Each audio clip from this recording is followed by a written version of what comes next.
Education के benefits. तो देखिए, हमारी कोई डिमांड नहीं है, हमारा राइट है, हमारा हक है। हम ये कहते हैं अगर 6 पे को हम पे इम्प्लीमेंट किया गया, 7 पे को हम पे इम्प्लीमेंट क्यों नहीं किया जाता?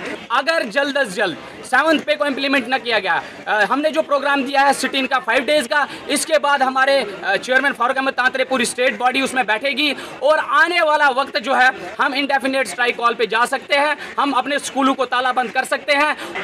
जो 2002 में जो हालात थे वो शायद फिर हमारे जम्मू कश्मीर में आएंगे। हम गोलियां चलाना हमने बंद की है, पर चलाना भूले नहीं है अभी, ठीक है। जो हालात तब थे 2002 में वो आज भी हम कायम कर सकते हैं। आगे वो हालात पैदा और हो सकते हैं क्योंकि हमारे स्कूल बंद हैं, टीचर रोडों पे हैं, तो वो हालात हमारे आ रहे हैं। हम मुतालबा कर रहे हैं, हमारा जो 7th पे कमीशन है उसको रोक दिया गया है।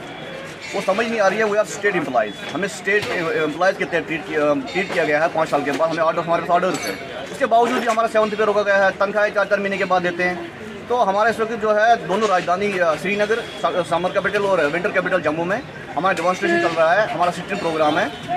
हम मुतालबा कर रहे हैं सरकार से कि जो हमारा 7th पे कमीशन है उसको किस बुनियाद पर रोका गया है। ना सरकार ये बोल रही है कि हम क्यों रोक रहे हैं इसको, ना ये बोल रही है हम क्यों नहीं दे रहे हैं इसको।